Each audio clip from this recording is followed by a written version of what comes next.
Everyone, कैसे हो आप लोग। तो मैं आ गया हूँ अपने एक न्यू वीडियो के साथ। तो इस वीडियो में मैं आपके एक सबसे बड़ा क्वेश्चन दूर करने वाला हूँ कि सबको इस पॉइंट पे ऐसा लग रहा है कि अभी कनाडा आना चाहिए कि नहीं आना चाहिए। तो सबका सबसे बड़ा कंफ्यूजन यही है। तो इस वीडियो के एंड तक मैं आपका ये क्वेश्चन का आंसर भी दे दूँगा कि आपको कनाडा आना चाहिए या नहीं आना चाहिए।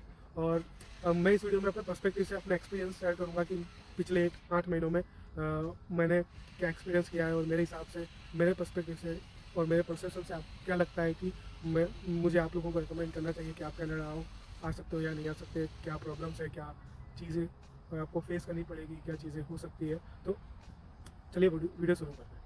वीडियो को मैं 4 पॉइंट ऑफ व्यू से डिस्कस करूँगा कि फर्स्ट बैकग्राउंड में कि मैं अपना बैकग्राउंड आपके साथ शेयर करूँगा कि इंडिया से मैं क्या लेके आया था, इंडिया में मैंने क्या स्टडीज़ की हुई है, इंडिया से मेरा क्या एक्सपीरियंस है। सेकंड, जो हम मेन जिस पर्पज़ के लिए यहाँ पे आ रहे हैं, फॉर एजुकेशन, कि आपको एजुकेशन के पर्पज़ से यहाँ पे एक्सपीरियंस शेयर करूँगा कि मेरा ऑलमोस्ट एक प्रोग्राम लाइक एक कोर्स ख़त्म हो चुका है। तो एजुकेशन मेरा कैसा रहा, स्टडी कैसी रही, तो वो आपके साथ शेयर करूँगा। और थर्ड है जो भी like most important, one of the most important thing है, वो है पार्ट टाइम जॉब्स। आपको पार्ट टाइम जॉब्स कैसे, और उसमें एकोमोडेशन भी मैं आपके साथ शेयर करूँगा कि एकोमोडेशन किस तरीके से है। और लास्ट ओवरऑल पर्सपेक्टिव से कंक्लूजन होगा, एक आंसर होगा कि यस और नो, कि आपको आना चाहिए या नहीं आना चाहिए। So this is the overview of the video. So first point है मेरा बैकग्राउंड। सो इंडिया से मैं अपनी बैचलर कंप्लीट करके यहाँ पे आया था। तो बेसिकली मेरा सबसे पहले प्लान था 12th के बाद आने का, लेकिन कुछ सर्कमस्टेंसेस के हिसाब से वो प्लान सक्सेसफुल नहीं हुआ। तो मैंने सोचा कि अब चलो बैचलर कंप्लीट करके जाते हैं। तो मैंने इंडिया में बैचलर की है इन कंप्यूटर एप्लीकेशंस में। तो लाइक मैं BCA कंप्लीट किया है overall. So is one of the like kind of software programs और बैचलर स्टडीज़ है जिसमें नॉर्मल कंप्यूटर प्रोग्राम्स है। और उसके बाद during bachelor studies I also work somewhere. So we will discuss like sometime where I have worked and क्या experience है मेरा इंडिया में। So which is not the field related. और हाँ, फील्ड रिलेटेड मेरा इंडिया में इतना एक्सपीरियंस था कि ड्यूरिंग कोविड, कि जैसे मेरे बैचलर का सेकंड ईयर था तब कोविड आ चुका था। तो लाइक ऑनलाइन स्टडीज़ हो गई थी, कॉलेजेस सब कुछ बंद था। तो ड्यूरिंग कोविड मैंने अपने एक फ्रेंड के थ्रू से फ्रीलांसिंग करना स्टार्ट किया था। मेरा फ्रेंड एक फ्रीलांसिंग करता था, लाइक वेबसाइट डेवलपमेंट और सॉफ्टवेयर डेवलपमेंट में वो फ्रीलांसिंग करता था। अपवर्क है या डायरेक्ट कंपनीज़ के साथ उसका कॉन्टैक्ट था, तो वो अपना काम मुझे देता था और उसमें से मैंने थोड़ा बहुत अर्निंग शुरू किया था। और लाइक वही मेरा एक फ्रीलांसिंग कोई फॉर्मल एक्सपीरियंस नहीं था कि किसी कंपनी के लिए मैंने काम किया हो IT इंडस्ट्री के अंदर, but for like normal informal और फ्रीलांसिंग एक्सपीरियंस कह सकते हो आप। और अब जो सेकंड व्यू है वो है एजुकेशन। तो हम जो हमारा सबसे इम्पोर्टेंट है, तो मैं आप सबको ये टॉपिक स्टार्ट करने से पहले मैं ये कहना चाहता हूँ कि आप आ रहे हो तो अपनी एजुकेशन, अपनी स्टडीज़ को प्रायोरिटी बना के रखो। तो लाइक क्या होता है कि कभी कभी कुछ स्टूडेंट्स बहुत ही ज़्यादा जॉब्स के अंदर इन्वॉल्व हो जाते हैं और लाइक कोर्स पास नहीं कर पाते हैं, फेल होते रहते हैं। तो वही लाइक आपकी प्रोफाइल ख़राब होती रहती है। लाइक आपका लाइक वीज़ा, फिर बाद में आपके वीज़ा एक्सटेंशन में आपको या वर्क परमिट पे मे भी इश्यू आ सकता है, मैं श्योर नहीं हूँ। लेकिन हाँ, ऑब्वियसली यार आप पढ़ने के लिए आ रहे हो तो आप एजुकेशन को प्रायोरिटी बना के रखो। तो यहाँ पे एजुकेशन क्या है, 2 टाइप्स लाइक एजुकेशन। जैसे कि जब मैं आया तो मुझे आने से पहले जब मैंने कनाडा चूज़ किया, चलो एब्रॉड एजुकेशन के लिए चाहते हैं, तो सबसे पहला मेरी चॉइस थी यूनिवर्सिटीज़। तो मुझे यूनिवर्सिटीज़ में पढ़ना था। तो यूजुअली सबको ऐसा होता है कि लाइक यूनिवर्सिटीज़ में पढ़ना है। ऑब्वियसली अब कनाडा में ऐसा कॉलेजेस और यूनिवर्सिटीज़ में ये डिफरेंट है कि आपको कॉलेजेस में यूजुअली डिप्लोमास ज़्यादा मिलेंगे या लाइक पर्टिकुलर स्किल प्रोग्राम्स ज़्यादा मिलेंगे। जैसे कि आप एक टॉपिक ले लो, जैसे कि आप फिजिक्स पढ़ रहे हो, आपको फिजिक्स में ज़्यादा इंटरेस्ट है, तो फिजिक्स में एक पर्टिकुलर फिजिक्स में भी बहुत सारे डिपार्टमेंट्स हैं, तो आपको फिजिक्स में एक टॉपिक पे जाना है, तब फिजिक्स वही टॉपिक कॉलेजेस प्रोवाइड करती है। लाइक ये टॉपिक पे आपको बहुत सारी स्टडीज़ मिलती है। जैसे कि IT में अगर आप जाओगे तो लाइक यूनिवर्सिटीज़ में आपको मिलेगा लाइक बैचलर्स या मास्टर्स में आप मेन सब्जेक्ट चूज़ कर सकते हो कि आपका मेन सब्जेक्ट ये है कि साइबर सिक्योरिटी आपने चूज़ कर लिया, क्लाउड कंप्यूटिंग चूज़ कर लिया। आपको पढ़ने पड़ेंगे ऑलमोस्ट सारे सब्जेक्ट। फिर लाइक जैसे इंडिया में होता है कि लास्ट ईयर में या सेकंड ईयर में आपको मेन सब्जेक्ट पे ज़्यादा फोकस होता है, वैसे ही लेकिन कॉलेजेस में होता है कि आप अगर कोई एक सब्जेक्ट चूज़ कर रहे हो तो मुझे यही सब्जेक्ट पढ़ना है, तो पूरा प्रोग्राम उस पर ही डिज़ाइन होता है कि ये प्रोग्राम्स, तो उसे यहाँ पे डिप्लोमा प्रोग्राम्स कहते हैं। तो बेसिकली अब मैं बैचलर करके आ रहा था तो मुझे post graduate diploma program choose करना था। तो मैंने डरहम कॉलेज में अपना आर्टिफिशियल इंटेलिजेंस का प्रोग्राम चूज़ किया, जो 1 ईयर का प्रोग्राम है, जो ऑलमोस्ट मेरा खत्म हो चुका है।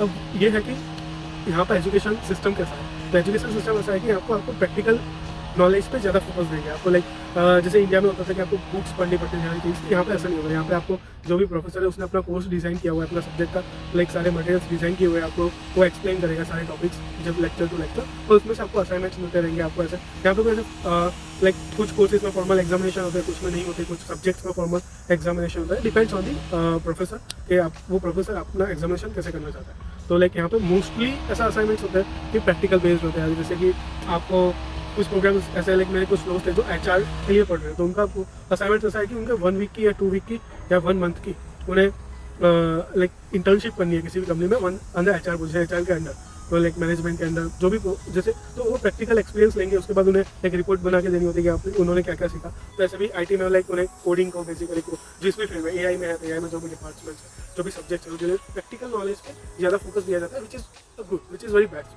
बिकॉज आपको पहले से पता चलेगा कि लाइक इंडस्ट्री क्या डिमांड करती है, और यहाँ के कोर्सेज भी ऐसा डिज़ाइन किए होते हैं जो इंडस्ट्री के डिमांड पे होते हैं, जो इंडस्ट्री में सबसे ज़्यादा चल रहे हैं। उस टाइम आप लोग अब बहुत अगर सर्च आउट करोगे तो आपको पता चलेगा कि कुछ कॉलेजेस ने कुछ प्रोग्राम्स क्लोज कर दिए, कुछ नए प्रोग्राम्स लाइक निकाले हैं। तो वो डिपेंड्स करता है इंडस्ट्री के ऊपर कि चलो कि इंडस्ट्री में जैसे कि पहले कुछ टाइम से पहले 2-3 साल पहले सारे कॉलेज AI नहीं पढ़ाते थे, 1-2 ही कॉलेजेस थे जो AI पढ़ाती थी, और उनका भी कोर्स मिनिमल कोर्स था। लेकिन अब सारी कॉलेजेस इंट्रोड्यूस कर रही है AI प्रोग्राम्स, जैसे कि कुछ कॉलेज अभी तक कभी ना कॉलेज में फिल्म मेकिंग का प्रोग्राम था, फिल्म मेकिंग एक कोर्स हो गया है जो इंटरनेशनल स्टूडेंट्स भी चूज करके आ सकते हैं। फिल्म मेकिंग है, डिजिटल मार्केटिंग है, जो ये फ्यूचर जो कि ये करंटली बहुत ग्रो कर रहे हैं, बिजनेस बहुत ग्रो कर रहे हैं, तो उसकी डिमांड को ध्यान में रखते कॉलेजेस में कोर्सेज बना रही है। तो ये है education purpose. So like education के वाइज मैं अगर बोलूँ तो आप Canada one of the best country हो, आप चूज़ कर सकते हो, चाहे आप कॉलेजेस में पढ़ो चाहे यूनिवर्सिटी में पढ़ो, doesn't matter, both are best its own way. बस डिफरेंट वो है कि जैसे आपको लाइक मास्टर डिग्री चाहिए तो मास्टर डिग्री कॉलेजेस देंगे, यहाँ पे कॉलेज लाइक कॉलेज नहीं देगी, सॉरी यूनिवर्सिटीज़ देगी। आपको बैचलर पढ़ना है यूनिवर्सिटीज़ देगी, कुछ कॉलेजेस बैचलर्स कोर्सेज भी प्रोवाइड करती है, लेकिन मास्टर्स ज़्यादातर यूनिवर्सिटीज़ प्रोवाइड करती है। तो आपको वही डिफरेंस मिलेगा, लेकिन कोर्सेज ऑलमोस्ट सेम होंगे, स्टडीज़ ऑलमोस्ट सेम होगी। तो प्रैक्टिकल बेस्ड स्टडीज़ है, बस आपको इंडिविजुअल लर्निंग ज़्यादा रखनी है, आपको अपना नॉलेज ज़्यादा रखना है। तो एजुकेशन के पर्पज से number 1 college, number 1 country, sorry not the college, country, college obviously college भी है, लेकिन country is the best for the education, because आपको लाइक सारे प्रोफेसर्स जो भी आपके प्रोफेसर हैं लाइक इंडस्ट्री के एक्सपर्ट्स होते हैं, जो इंडस्ट्री में ऑब्वियसली लाइक काम कर रहे हैं, इंडस्ट्री में उनको पता है क्या चल रहा है, क्या डिमांड में है, तो उन्हें कैसे पढ़ाना है, तो वो भी लाइक उनसे लाइक सीखने को मिलता है। तो वो सबसे बेस्ट थिंग है यहाँ पे लाइक एजुकेशन के लिए आने के लिए। ठीक है, अपना part time jobs and accommodation. तो अब ऐसा होता है कि जैसे कि हम इतनी बड़ी अमाउंट इन्वेस्ट करके आ रहे हैं स्टडीज़ के लिए, अपना बहुत ऑलमोस्ट 15 से 20 लाख रुपये अपने लगाए हुए हैं, तो हम ऐसा एक्सपेक्ट नहीं कर सकते कि लाइक नेक्स्ट ईयर की फीस या अपने मंथली एक्सपेंसेस अपने घर से मंगवा सकें। तो यूजुअली होता है कि सबको अपने पार्ट टाइम जॉब चाहिए ताकि वो अपने मंथली एक्सपेंसेस और थोड़ी बहुत सेविंग्स करके फीस पे कर सके। तो पार्ट टाइम जॉब्स के लिए ऐसा कहूँगा कि मैं अभी हम सुन रहे हैं कि कनाडा में पार्ट टाइम जॉब्स नहीं है, तो ये 100% ट्रू नहीं है कि पार्ट टाइम जॉब्स बिल्कुल ही नहीं है। ऐसा तो है ही नहीं कि बिना पार्ट टाइम जॉब्स के, बिना जॉब्स के कंट्री रन ही नहीं कर सकती, इकोनॉमी रन ही नहीं कर सकती। ऑब्वियसली कंपटीशन ज़्यादा है कि अगर आप लाइक एक छोटे से एग्जांपल है, एक छोटे से टाउन में जाते हैं, अब एक छोटे से टाउन में उतनी ही लाइक बिजनेसेस है जितने उस टाउन को जरूरी है। और लाइक जैसे कोई प्लाजास है, कोई 2-3 प्लाजा होंगे, वॉलमार्ट होगा, कुछ नॉर्मल स्टोर्स होंगे, छोटे स्टोर्स होंगे, गैस स्टेशन होंगे। अब वहाँ पे ऐसा है कि one of the most popular college of Canada है, एक सबसे पॉपुलर, जहाँ पे सबसे ज़्यादा स्टूडेंट्स जाना पसंद करते हैं। तो अब क्या होगा कि इंडिया से सारे के सारे स्टूडेंट्स वहीं पे जाएंगे, अब बल्क ऑफ स्टूडेंट्स वहाँ पे आएंगे, बंच ऑफ स्टूडेंट्स। तो अब टाउन की कैपेसिटी उतनी ही है कि जितनी टाउन जितनी जॉब्स प्रोवाइड कर सकता है उतनी ही जॉब प्रोवाइड करेगा। तो छोटा सा टाउन है, आसपास कुछ है नहीं, तो अब स्टूडेंट सबसे ज़्यादा है, तो जो सबसे पहले आया होगा उसके पास जॉब होगी, जॉब उनको मिल जाएगी, और बाकी के स्टूडेंट्स को वेट करना पड़ेगा या बाकी के स्टूडेंट को स्ट्रगल करना पड़ेगा जॉब्स ढूंढने में।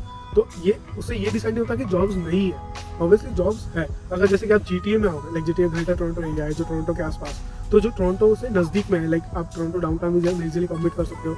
आसपास जैसे ओशो हो गया, ब्रैम्पटन हो गया, मिसिसागा है, स्कार्बरो है, तो वहाँ पे जॉब्स मिलना लाइक जॉब्स मिलना इतनी मुश्किल नहीं है। आपको ऑब्वियसली आपको एफर्ट्स करने पड़ेंगे क्योंकि कॉम्पिटिशन ऑलवेज ज़्यादा है। क्योंकि एक तो ऊपर से ये है कि 40 आवर्स का लाइक जो उन्होंने लिमिट लगा हुआ कि आप लाइक न्यू स्टूडेंट्स, जो न्यू रूल आया था कि स्टूडेंट्स फुल टाइम काम कर सकते हैं, तो ऑब्वियसली वो लोग फुल टाइम करेंगे। तो जो 2 बंदों का काम था वो 1 बंदा कर रहा है, तो ऑब्वियसली वहाँ पे कट ऑफ होगा। लेकिन न्यू बिजनेसेस भी ओपन हो रहे हैं, और मैं अपने एक्सपीरियंस से ऐसा कहूँगा कि मुझे पार्ट टाइम जॉब ढूंढने में इतनी दिक्कत नहीं आई अभी तक, क्योंकि मैं जहाँ पे लैंड हुआ भी थी ना, वीक मेरे पास जॉब थी, उसके बाद भी मैंने 2-3 जॉब्स और करी है, बहुत सारी जॉब्स थी, तो मुझे इतनी दिक्कत नहीं है। ऑब्वियसली कॉम्पिटिशन था, एफर्ट्स ज़्यादा लगाने पड़े। कि अब मुझे कैसे पता कि एफर्ट्स कैसे ज़्यादा लगाएं, क्योंकि मेरे साथ मेरे जो दोस्त हैं वो बहुत टाइम पहले आ चुके हैं, लाइक 12th के बाद आ चुके हैं, जब ऑब्वियसली ऐसा कोई रिसेशन का माहौल भी नहीं था और ना ही कोई इतना कंपटीशन था, तो उनको जॉब्स इजीली मिल चुकी थी। तो उनके मुकाबले मैं वो ऑब्वियसली एफर्ट्स ज़्यादा था, लेकिन करंट में जो सिनेरियो है उसके उस हिसाब से देखें तो मुझे बहुत कम से कम मेहनत में जॉब जल्दी मिल चुकी है। बस कुछ टिप्स एंड ट्रिक्स है जो मैं आपको अगली वीडियोज़ में शेयर करूँगा आपके साथ। और एकोमोडेशन ऐसा है कि एकोमोडेशन के लिए बहुत सारे ऑप्शन है, लाइक अपने फेसबुक मार्केट प्लेस है जो सबसे ज़्यादा पॉपुलर, सबसे ज़्यादा प्रीफर करते हैं लोग। तो मैंने ऐसे फेसबुक मार्केट प्लेस से अपना एकोमोडेशन फाइंड आउट किया था, और आज लाइक है कि तुम्हें थोड़ा कॉम्प्रोमाइज़ करना पड़ेगा, तुम्हें थोड़ा लाइक कोऑपरेट करना पड़ेगा अगर तुम अपने दोस्तों के साथ रह रहे हो, विच is one of the good thing. अब मैं अपने दोस्त यहाँ पे इस सिटी में मेरे दोस्त बहुत कम थे, तो लाइक मैं अपने लाइक अकोमोडेशन अपने आप फाइंड आउट करके आया अपने दोस्त के, लाइक अपने दोस्त दूर रहते हैं, वहाँ से कॉलेज जाना डिफिकल्ट है। तो यहाँ पे आने के बाद एकोमोडेशन नए बंदों के साथ रहना, विच is one of the good thing. आप कैसे रहते हो, आपको नए लोग कैसे मिलते हैं, तो वो अच्छा है कि अब इसमें भी ठीक है कि आप अपने हिसाब से एकोमोडेशन देखो, शेयरिंग एकोमोडेशन लाइक अफोर्ड कर सकते हो आप लोग। और कुछ एरियाज़ है ऑब्वियसली लाइक मेन सिटीज़ में एकोमोडेशन की प्राइसेस ज़्यादा होगी, लेकिन आपको 450 से 550 600 के बीच में, 450 से 500 आपको शेयरिंग में मिल जाएगा। पर्सनल में आपको 600 प्लस आपको जाना पड़ेगा, कुछ में यूटिलिटीज़ एक्स्ट्रा हाउस होती है, तो वो एकोमोडेशन है। तो इस पर्सपेक्टिव से आपको देखा चाहो तो ऐसा नहीं कि पार्ट टाइम जॉब्स नहीं है, आप आओ, थोड़ी आपको मेहनत करनी पड़ेगी, नेटवर्क्स आपके थोड़े स्ट्रॉन्ग करने पड़ेंगे, आपके नेटवर्क्स लाइक जैसे कहते हैं इंडिया में चेक लगाने पड़ेंगे कि हाँ कोई पहचान वाला है, तो आपको ऑब्वियसली कोई रेफरेंस रिफर कर देता है, आपको रेफरेंस दे देता है अपनी जॉब के लिए। तो बस नेटवर्क में ऐसा नहीं कि आपको लाइक आपने कोई दोस्त बनाया कॉलेज में, गए आपने दोस्त बनाया, वो बंदा जॉब कर रहा है, तो आपने उससे बोला कि चलो आप जॉब के लिए जॉब ढूंढ रहे हो, तो वो आपको बंदा रेफर कर दे रहा है, तो आपको जॉब मिल सकती है। तो बहुत सारे ऐसे टिप्स एंड ट्रिक्स हैं जो आपसे आपको जॉब जल्दी से जल्दी मिल सकती है। तो वो भी आपको एक अगली नई वीडियो में कोई एक वीडियो बनाऊंगा कि पार्ट टाइम जॉब्स कैसे ढूंढनी है, तो वो शेयर करेंगे। तो पार्ट टाइम पर्सपेक्टिव से कनाडा आना चाहिए नहीं आना चाहिए, तो ये डिस्कस हमारा पार्ट टाइम जॉब और एकोमोडेशन दोनों के लिए मैंने एक्सप्लेन किया। तो ये लास्ट पॉइंट है ओवरऑल एक्सप्लेनेशन कि अब मुझे 8 महीने का मेरा एक्सपीरियंस क्या था और मुझे क्या लगता है अब मेरा आंसर क्या होगा। अगर मैं आपको एडवाइस देना चाहूँ, अगर आपको लाइक आप वो शेयर करना चाहो अपना एक्सपीरियंस, तो मेरा ओवरऑल एक्सपीरियंस सही रहा है। बहुत कुछ चीज़ें सीखने को मिली है, लाइक जॉब से, एजुकेशन से, अकेले रहने से। लाइक आप ग्रो करते हो, ऑब्वियसली आप ग्रो करते हो।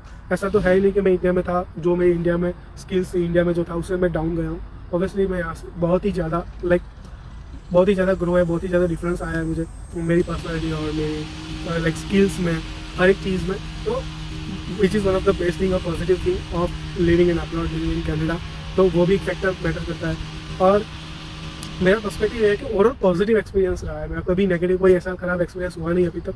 आई होप कि आगे भी ना हो और आपके साथ भी ना हो। तो मैं यही कहूँगा कि आपको कनाडा आना चाहिए। आप ऑब्वियसली आ सकते हो, आप अभी भी कनाडा को कंसिडर कर सकते हो, क्योंकि बहुत सारे लोग हैं जिनका प्लान था कनाडा, लेकिन उन्होंने ड्रॉप कर दिया है। मुझे पता लग, क्योंकि मैंने अपने कई दोस्तों से, क्लासमेट से बात की, वो बोले कि उनसे बात होती है तो वो बोलते हैं कि हाँ हमारा भी प्लान था, लेकिन हम जो इस हिसाब से सुन रहे हैं, लेकिन सोशल मीडिया पर जो लोग सुन रहे हैं कनाडा जॉब्स नहीं है, अकोमोडेशन नहीं है, लोगों को बहुत ही ज़्यादा तकलीफ उठानी पड़ रही है, तो उस हिसाब से वो लोगों ने प्लान ड्रॉप कर दिया। तो मैं ऐसा कहूँगा कि हर किसी के साथ ऐसा नहीं होता, और हर किसी हाँ थोड़ी बहुत आपको दिक्कत आएगी। ऑब्वियसली आप अगर इंडिया के अंदर भी आप अपने कंफर्ट जोन से बाहर निकलोगे, जैसे कि आप अपने घर को छोड़ के किसी और सिटी में जाओगे, हॉस्टल में जाओगे रहने के लिए, पढ़ने के लिए या जॉब करने के लिए, तो वहाँ भी आपको डिफिकल्टीज आएगी, कोई आपको पहचानता नहीं है। बस आपके पास वही इतना कंफर्ट होता है कि आपको जब भी करके आएगा आप कल वापस जा सकते हो नज़दीक में। तो यहाँ पे वही है कि आप घर को मिस करोगे, थोड़ा होम सिकनेस फील होगी स्टार्टिंग में, लेकिन जैसे जैसे आप बिजी होते रहोगे आप यूज टू हो जाओगे इसके लिए, और आप बहुत ही ज़्यादा लाइक ऐसा तो कोई चीज़ आज तक नहीं बनी जिसके लाइक ओनली पॉजिटिव हो, उसके नेगेटिव कभी ना हो। ऑब्वियसली हर सिक्के की दो बाजू होती है, तो यहाँ पे पॉजिटिव्स भी है, नेगेटिव्स भी है, लेकिन पॉजिटिव ज़्यादा है, नेगेटिव है, लेकिन आप उसे ओवरकम कर सकते हो। जो भी प्रॉब्लम्स है वो इम्पॉसिबल नहीं है, आप अगर कुछ अपना लाइक थोड़ा सही तरीके से उसे सॉल्व करोगे तो सॉल्व हो जाएंगे। तो यही मेरा ओवरऑल एक्सपीरियंस था 8 महीने का, तो मैं आपके साथ शेयर किया कि, और मैं ऑब्वियसली सबको कहूँगा कि कनाडा आओ, रिसर्च करके आओ कि आपको क्या करना है, आप क्या पढ़ना चाहते हो, जो भी पर्सपेक्टिव है अपना पर्सपेक्टिव रिसर्च करके आओ, अपना मन बना के आओ। थोड़ा आपको स्ट्रगल तो नहीं कहूँगा, लेकिन लाइक प्रॉब्लम फेस करनी पड़ेगी, थोड़ा डिफिकल्ट होगा, क्योंकि आप कंफर्ट जोन से बाहर निकल रहे हो तो ऑब्वियसली होगा। तो वही है, लेकिन आप अपने 5 साल को देखोगे, लाइक जैसे कि अभी मैं आया तो मेरे एक्सपीरियंस के बाद मैंने कहा चलो इतना एक्सपीरियंस में इतना सीखा है मैंने अब, लेकिन अब 5 साल नेक्स्ट 5 ईयर्स में अपने आप को बहुत ही ज़्यादा आगे देख रहा हूँ, बहुत ही ज़्यादा ग्रो करता हुआ दिख रहा हूँ। तो मैं इतने कम टाइम में इतना ग्रो कर सकता हूँ, तो लाइक 5 साल तो बहुत लाइक आई होप कि मैं बहुत ही ज़्यादा ग्रो करूँगा, लेकिन मेहनत करनी चाहिए, कुछ सीखते रहो। सो यही था मेरी आज की वीडियो। सो कैसे लगी आपको पूरी वीडियो, और कमेंट में आप बताओ कि आप क्या चेंजेस देखना चाहते हो। लाइक मैं फर्स्ट टाइम है मेरा लाइक यूट्यूब पे वीडियोस बना रहा हूँ, तो प्रॉब्लम प्रॉब्लम से मिस्टेक्स होती रहती है, तो आप अपनी कमेंट्स शेयर करके वो बोल सकते हो कि आपको ये इंप्रूव करना चाहिए, मुझे क्या improve. So that's pretty much, बस यही थी आज की वीडियो। और ऑब्वियसली आप सब जो भी कनाडा आने का प्लान कर रहा है, तो ऑब्वियसली आप कनाडा आओ। इतनी ज़्यादा कोई प्रॉब्लम्स नहीं है, मैं नहीं मानता कि इतनी ज़्यादा प्रॉब्लम्स है कि आपको ना ही जॉब्स मिलेगी ना ही कुछ होगा, ऐसा है ही नहीं कि। लेकिन ऑब्वियसली ये जर्नी है, जर्नी में डिफरेंट फेजेस आते रहेंगे, तो लेकिन बस अपने आप को मेंटली प्रिपेयर करके आओ कि आपको एक जैसे होता है कि स्टेजेस क्लियर करने, वैसे आप स्टेजेस यहाँ पे आके क्लियर करो ऑब्वियसली। और सारी चीज़ें सही तरीके से जा सकती है अगर आप अपने चीज़ें सही से प्लान करोगे, हर चीज़ क्लियर होगी। और at the end of the thing आप ओवरऑल अगर देखोगे तो ये पॉजिटिव है, ओवरऑल पॉजिटिव एक्सपीरियंस रहेगा, पॉजिटिव थिंग रहेगी। और मेरे लिए सब मेरी तरफ से big yes to whoever wants to come to Canada for study for any purpose। तो आओ, ऑब्वियसली ओपन अपॉर्चुनिटीज़ है, बस ग्रैब करो। और अपॉर्चुनिटीज़ को कैसे ग्रैब करना है वही आप सीख लोगे ऑब्वियसली। और सो आप कमेंट सेक्शन में बताओ आपको वीडियो कैसी लग रही है, और मिलते हैं नेक्स्ट वीडियो में।